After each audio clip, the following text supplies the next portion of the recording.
Okay, सो आज हम लोगों ने डिस्कस करना है केमिकल पोटेंशियल को। सो बहुत ज़्यादा हम इसको डिटेल में तो डिस्कस नहीं करेंगे क्योंकि पेपर्स आपके करीब हैं, तो सिर्फ एक दो चीज़ें मैंने इसमें से सिलेक्ट की हैं। हमने लास्ट लेक्चर में डिस्कस किया था कैनोनिकल एंसेम्बल्स को। सो आपको याद होगा कि कैनोनिकल एंसेम्बल्स में कोई भी जो सिस्टम है उसमें सिर्फ एनर्जी एक्सचेंज होती है।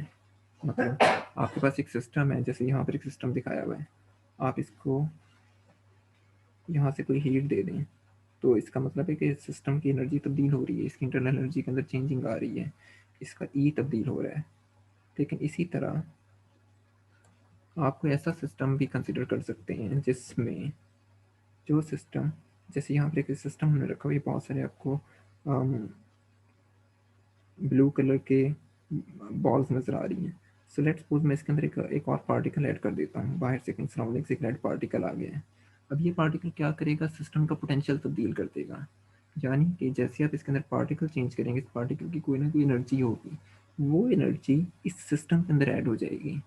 सो यानी कि इस पार्टिकल को ऐड करने से सिस्टम की इंटरनल एनर्जी इस अमाउंट म्यू के ज़रिए तब्दील हो गई है, ये उसके अंदर कोई डिफरेंस आया है। सो आपने कोई पार्टिकल ऐड किया, सो लेट्स सपोज ये पार्टिकल आपके पास एन था, इस एन ने क्या किया, यू को चेंज कर दिया और ये इस यू के साथ लिंक्ड है एक क्वांटिटी म्यू के ज़रिए। सो इस म्यू को हम लोग नाम देते हैं केमिकल पोटेंशियल का। सो ये चीज़ आपकी कहलाती है केमिकल पोटेंशियल।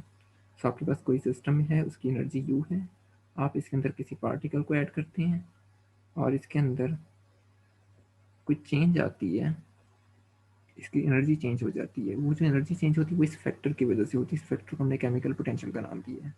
सो आपने हमने हमने फर्स्ट लॉ ऑफ थर्मोडायनामिक्स में अभी तक ये चीज़ पढ़ी थी कि T U is equal to T D S minus P D V, यानी कि ये दो फैक्टर्स ऐसे हैं जो सिस्टम की एनर्जी को तब्दील कर रहे हैं। अब हमने कहा है कि ये जो फैक्टर है एन और म्यू, ये फैक्टर भी सिस्टम की एनर्जी को तब्दील करने का सबब बन रहा है। तो लिहाजा हमने इसके अंदर एक और एडिटिव फैक्टर ऐड कर दिया जिसको हमने म्यू डी एन का नाम दिया है। अब डिफरेंशियल एन के साथ क्यों लगाया है, क्योंकि एन के अंदर तब्दीली आ सकती है।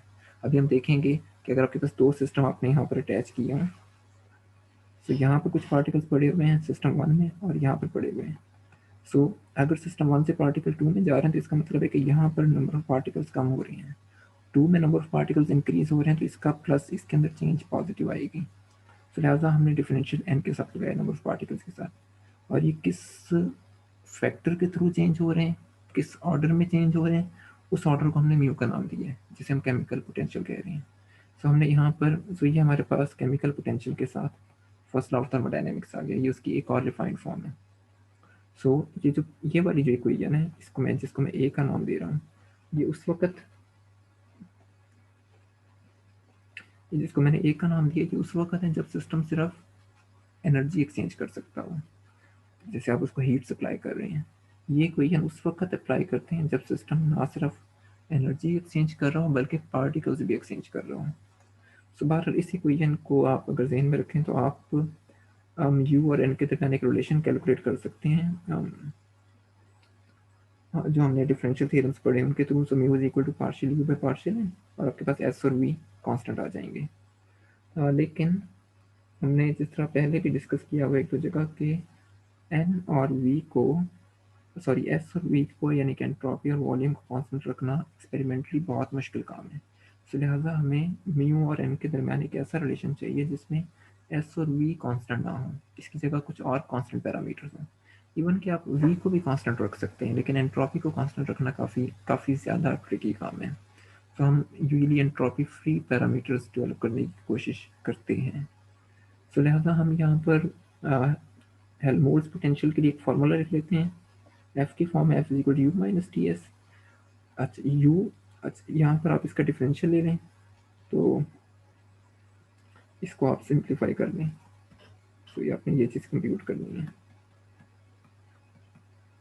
So D U minus T D S minus S T T, इसको सिंप्लीफाई कर लें, ये यू की वैल्यू इंसर्ट करें ऊपर वाली इक्वेशन से। सो टी डी एस आपस में कैंसिल हो जाएंगे, minus P D V minus S T T पर म्यू डी एन बच जाएगा। तो यहाँ से आप इस एन और इस एफ के दरमियान रिलेशन निकाल सकते हैं। और यहाँ पर आप देख सकते हैं कि वी और टी कांस्टेंट आएंगे। सो वॉल्यूम और टेम्परेचर को कांस्टेंट रखना काफ़ी आसान काम है।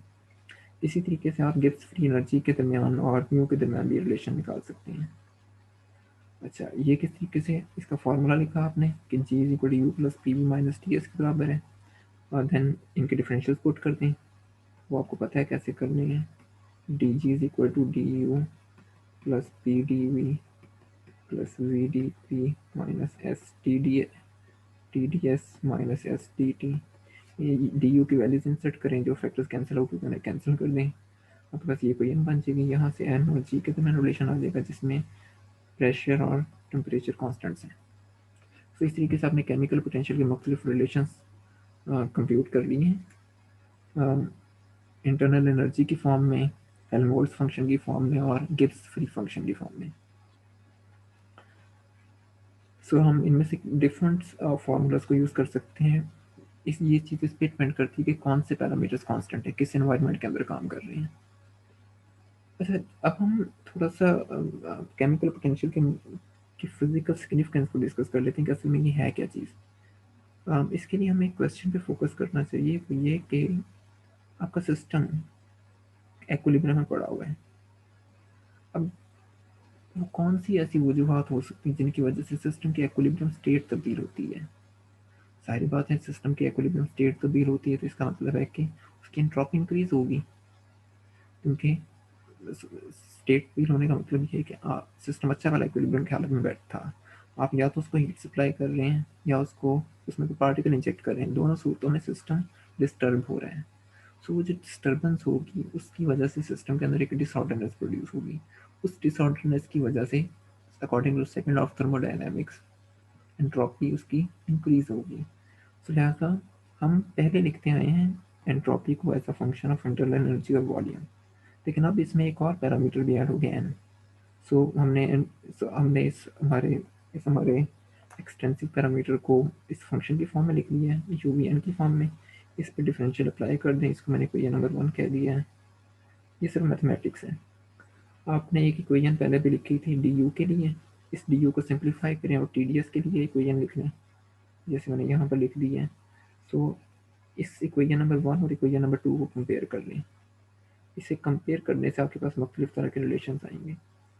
तो जब आप एंट्रोपी को इंटरनल एनर्जी के लिहाज से देखेंगे तो आपके पास एन और वी कांस्टेंट हो गए तो ये 1/T के बराबर है। इसी तरह एस और वी का रिलेशन पी और टी के बराबर है, जिसमें एन और यू कांस्टेंट आकर नंबर ऑफ पार्टिकल्स और इंटरनल एनर्जी। इसी तरह एस और एन के लिए यू और वी कांस्टेंट है और ये माइनस म्यू बाई टी के बराबर है। सो यहाँ तक कोई क्वेश्चन आप लोगों का? सिर्फ मैथमेटिक्स है, ये सारी चीज़ें हम लोग बहुत पहले डिस्कस कर चुके हैं, इनकी फिजिकल सिग्निफिकेंस है।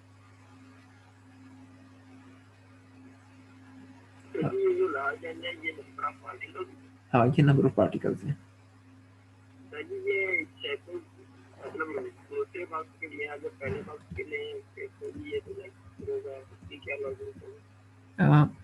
ये दोबारा बताइए। बॉक्स लिए ना एक से, मतलब अच्छा दूसरे बॉक्स में जा रहे हैं पार्टिकल। अच्छा, अब ये देखें कि लेट्स सपोज कि हमने ना यहाँ पर एक ये बना दिया करते हैं तो नंबर ऑफ पार्टिकल तो वही रहेंगे ना। ये देखें, ये चीज़ हम कर लेते हैं, इसको हम कोई नाम दे देते हैं। तो ये टोटल नंबर ऑफ पार्टिकल, हाँ ये टोटल नंबर ऑफ पार्टिकल्स हैं। देखें, अगर मैं यहाँ पर ये पार्टिकल रखता हूँ, लेट्स सपोज कि मैंने इसके अंदर 10 पार्टिकल्स रख दिए हैं, इसी तरह मैंने इसके अंदर भी 10 पार्टिकल्स रख दिए हैं। सो मेरे पास n इस वक्त 10 के बराबर है। अब मैं कहता हूँ कि पार्टिकल्स यहाँ से यहाँ तक जा रहे हैं, तो इसका मतलब है कि यहाँ पर n के अंदर चेंज का नंबर ऑफ पार्टिकल्स कम हो रहे हैं, चेंज आ रही है, लेकिन ये डेक्रीमेंट को शो कर रहा है ओरिजिनल n के अंदर। और यहाँ पर नंबर ऑफ पार्टिकल्स बढ़ रहे हैं। अगर एक पार्टिकल भी यहाँ पर जाता है तो यहाँ पर पार्टिकल 9 हो जाएंगे, यहाँ पर 11 हो जाएंगे, लेकिन ओवरऑल नंबर ऑफ पार्टिकल्स अभी भी 11 + 9 20 नंबर ऑफ पार्टिकल्स अभी भी कंजर्व ही रहे हैं। सो n basically total number of particles हैं, dn सिर्फ एक चेंज है।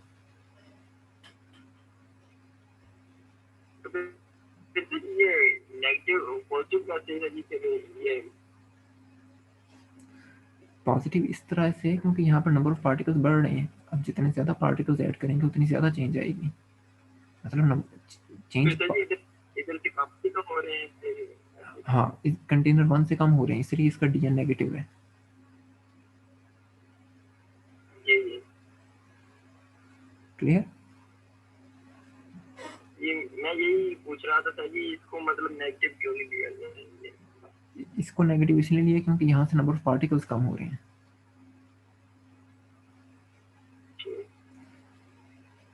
इसके अंदर चेंज नेगेटिव आ रही है ना, नंबर ऑफ पार्टिकल्स कम हो रहे हैं यहाँ पर। जी जी, अब जो क्वेश्चन बनी है सर जी वो मैं पूछ रहा हूँ। सर यहाँ पर ये नेगेटिव कैसे आया है? जी ये वाला नेगेटिव कैसे आया है? नहीं, ये तो पता चल गया, मतलब इसमें नंबर ऑफ पार्टिकल कम हो रहे हैं। तो ये नेगेटिव कैसे आया है? कौन सा सर जी? ये वाला नेगेटिव। आप इक्वेशन 5 की बात कर रहे हैं? सर जी वो पहले जो स्टार्ट में क्वेश्चन। कौन सी इक्वेशन?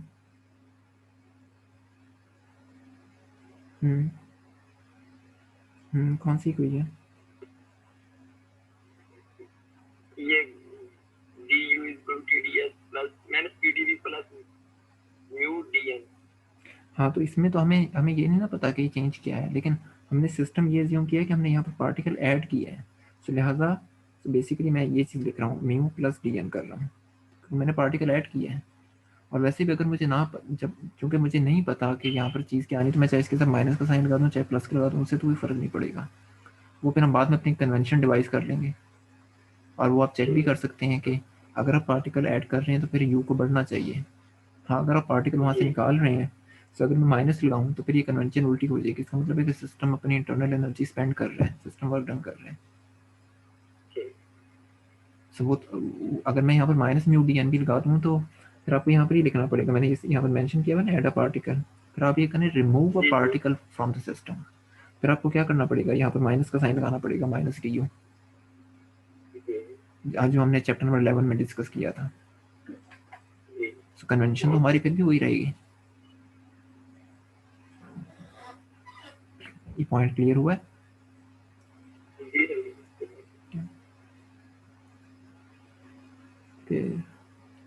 सो हमने ये 3 इक्वेशन ड्राइव कर ली थी एस और यू के मुख्तलिफ रिलेशंस के लिए। अच्छा, अब हम कुछ केसेस डिस्कस करते हैं और चेक करते हैं कि हमारा सेकंड लॉ ऑफ थर्मोडायनामिक्स अभी भी होल्ड करता है या नहीं करता। सो अपने 2 सिस्टम कंसीडर करें। पहले सिस्टम 1 का टेम्परेचर T1 है, उसकी इंटरनल एनर्जी U1 है, इसका टेम्परेचर T2 है और इसकी इंटरनल एनर्जी U2 है। ये सिस्टम इस वक्त सिर्फ एनर्जी एक्सचेंज कर सकते हैं, हीट एक्सचेंज कर सकते हैं, ये किसी किस्म के नंबर ऑफ पार्टिकल्स एक्सचेंज नहीं कर सकता। No exchange number of particles, अभी हमने एक कंडीशन लगा दी है। अच्छा, सो केस 1 में सिर्फ हीट फ्लो कर रही है और सिस्टम थर्मली आइसोलेटेड है, यानी कि बाहर से कोई रिजर्वायर मौजूद नहीं जहाँ से हीट इसके अंदर आ रही हो, सिर्फ सिस्टम 1 से हीट सिस्टम 2 में जा रही है। सो होगा क्या कि सिस्टम 1 की एनर्जी ऐसे ऐसे लूज करता जाएगा और सिस्टम 2 एनर्जी गेन करता जाएगा। आपको याद होगा हमने पढ़ा था कि जो एंट्रोपी होती है ये एक एडिटिव फंक्शन होता है, तो इसलिए हम दोनों सिस्टम की एंट्रोपी को ऐड करके लिख सकते हैं। अच्छा ठीक है, चूँकि सिर्फ चेंज आ रही है यू के लिहाज से और नंबर ऑफ पार्टिकल्स और वॉल्यूम तो कांस्टेंट है क्योंकि सिस्टम एक्सपैंड नहीं कर रहा, हमने कहा कि ये थर्मली आइसोलेटेड है, तो लिहाजा एन भी कांस्टेंट होगा, पी भी कांस्टेंट होगा, आपने इसको एक्सपैंड कर लिया दोनों सिस्टम्स के लिए। अब आप ये देखें कि पहले सिस्टम के लिए नंबर ऑफ एनर्जी कम हो रही है क्योंकि वो लूज़ कर रहा है, तो मैंने डी यू वन को माइनस डी यू कह दिया, लेकिन जितनी एनर्जी सिस्टम 1 लूज़ करेगा उतनी ही एनर्जी सिस्टम 2 गेन कर रहा होगा। क्यों? क्योंकि सिस्टम थर्मली आइसोलेटेड है, सिर्फ ये दोनों सिस्टम्स आपस में कनेक्टेड है और कोई चीज़ नहीं है। तो लिहाजा यहाँ पर चेंज पॉजिटिव आ रही है और यहाँ पर चेंज नेगेटिव आ रही है। क्लियर? Yes sir. अब आपने अभी हमने इक्वेशन नंबर 3 ड्राइव की थी कि जब आपके पास नंबर ऑफ पार्टिकल्स और वॉल्यूम कांस्टेंट हो तो एस ओवर यू की रेशियो 1/t के बराबर होती है। सो अगर आप पहले सिस्टम की बात करें तो वो टेम्परेचर T1 पे था, यहाँ पर मैंने T1 लगा दिया तो सिस्टम T2 पे था। अच्छा, तो यहाँ से आप कॉमन ले लें, डी यू कॉमन ले लें, आपके पास ये चीज़ बनेगी। अब आप ये देखें, इनिशियली सिस्टम अगर T1 ग्रेटर देन T2 हो तो 1/T1 लेस देन 1/T2 होगा, ऐसे ही है। अच्छा, तो अगर मैं यहाँ पर ये कर दूँ फिर ये कंडीशन ऐसे बन जाएगी,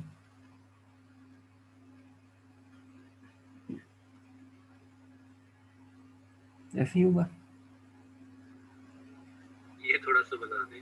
देखें, अब यहाँ पर आप ये नंबर पॉजिटिव है, ये भी पॉजिटिव है, सॉरी ये चीज़ बनेगी, अब क्लियर हो गया। ठीक है। सो मुझे यहाँ पर मैंने गलती कर दी, मुझे यहाँ पर प्लस लिखना चाहिए, ठीक है। सो डी यू तो पॉजिटिव है आपका, और ये वाला फैक्टर भी पॉजिटिव होगा। अगर ये कंडीशन होल्ड करे कि T1 is greater than T2 है, सो आपके पास चेंज इन एनर्जी भी पॉजिटिव आएगी। लिखा हुआ है T1 is greater than T2। हाँ, क्योंकि हाँ T1 क्योंकि T1 से हीट फ्लो कर रही है ना, सिस्टम 1 से हीट फ्लो कर रही है, मतलब हाँ, जब वो सॉरी सर जी, अगर हीट फ्लो 1 से 2 में करेगी तो 1 की यानी कांस्टेंटली कम हो रही है इनिशियली पहले, ठीक है। हाँ, क्योंकि एक वक्त तो आएगा कि T1 और T2 बराबर हो जाएंगे फ्लो करते करते, एक पॉइंट तो ऐसा आएगा ना जहाँ पर T1 और T2 बराबर हो जाएंगे, इक्विलिब्रियम में आ जाएगा। हाँ, तो जब वो बराबर होंगे तब ds भी 0 हो जाएगा। सर समझ भी ठीक तरह से T1 ये देखें, देन T2 हो गया, हाँ, 1/T1 फिर वो लेस देन हो गया 1/T2 से। अभी ये देखें, अगर मैं कहूँ कि 3 ऐसे करते हैं, 4 लेस ग्रेटर देन 2 है, अगर मैं 1/4 और 1/2 करूँ तो क्या होगा, ये लेस नहीं होगा। यस सर, ऐसे ही अगर मैं यहाँ पर माइनस भी लगा दूँ साथ में, फिर ये रिलेशन इनवर्स नहीं हो जाएगा। यस सर, ऐसे ही वही काम यहाँ पर किया हमने, ठीक है। क्योंकि इनिशियली आपका जो सिस्टम है वो 1 वे सिस्टम है, हीट सिर्फ सिस्टम 1 से 2 में जा रही है, 2 से 1 में वापस नहीं आ रही। ये रिवर्सिबल सिस्टम नहीं है, क्लियर? जी सर। फाइन। सो अगर ऐसा है तो इसका मतलब है कि टोटल चेंज क्या होगी, पॉजिटिव होगी या नेगेटिव होगी?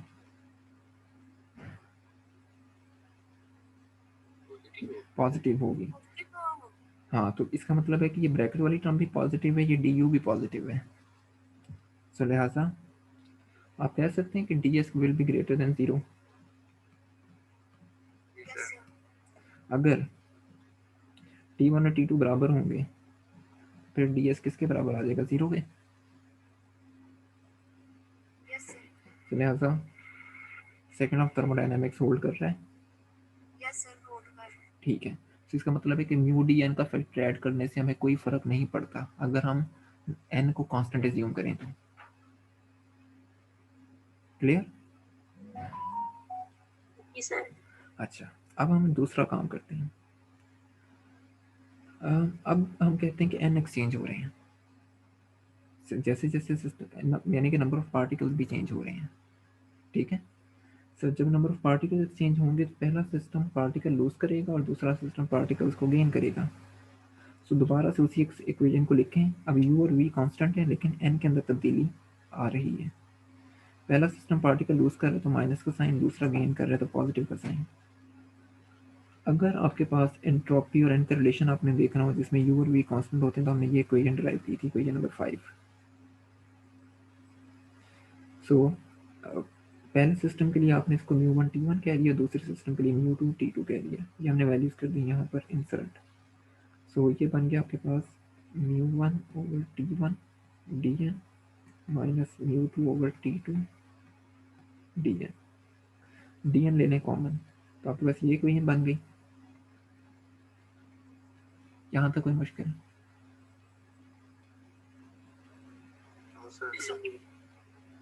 अच्छा, अब हमने कुछ कंडीशन चेक करनी है। तो फर्ज करेंगे जब आपके पास T1 और T2 बराबर है।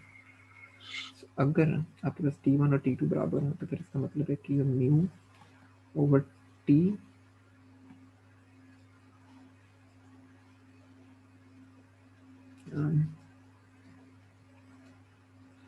Is equal to mu 2 over T। अच्छा यहाँ पे देखते हैं, फिलहाल T1 वाली कंडीशंस को एक दफ़ा थोड़ी देर के लिए हम साइड पे रखने, पहले इधर आते हैं। अगर आपके पास μ1 ग्रेटर देन μ2 है, इसका क्या मतलब होगा कि आपके पास नंबर ऑफ पार्टिकल्स ज़्यादा एक्सचेंज हो रहे हैं, क्योंकि म्यू वो फैक्टर है जो डिसाइड करता है, जो आपको बता रहा है कि किस ऑर्डर के साथ पार्टिकल सिस्टम में जा रहे हैं, सिस्टम से आ रहे हैं।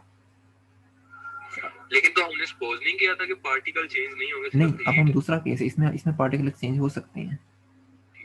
ये यहाँ पर ये देखें ना,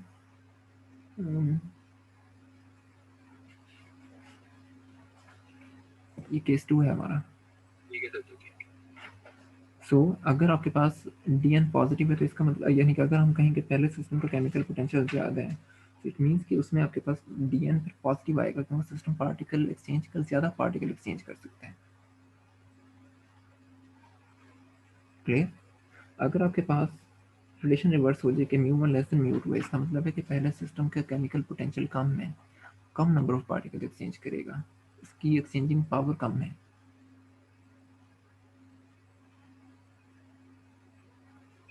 ठीक है। अच्छा,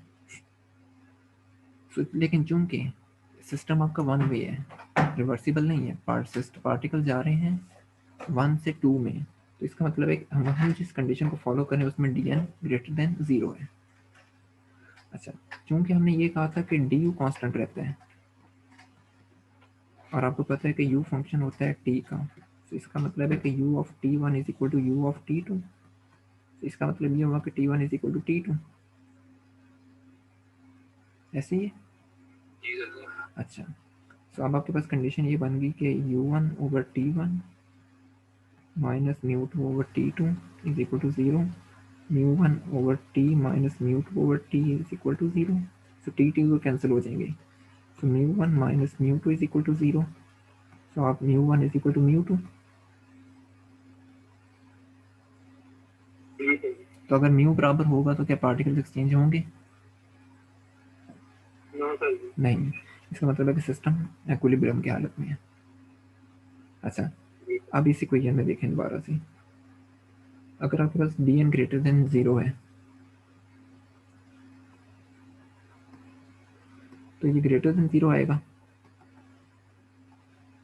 और अगर μ1 इज इक्वल टू μ2 है तो इसका मतलब है कि Dn भी 0 के बराबर है और आपके पास ds भी 0 के बराबर है। So again second law of thermodynamics hold कर रहे हैं। क्लियर? अच्छा, सो इसका मतलब है कि हीट एक्सचेंज के अंदर जो रोल आपके पास 1/T प्ले करता है, म्यू वही रोल पार्टिकल एक्सचेंज के अंदर प्ले करता है। मतलब जब आप हीट को एक्सचेंज करवाते हैं, अगर आपको याद हो से चैप्टर नंबर 13 या 14, वहाँ पर जब हमने ds को देख रहे थे तो वहाँ पर हमारे पास कुछ इस तरह का फैक्टर आता था,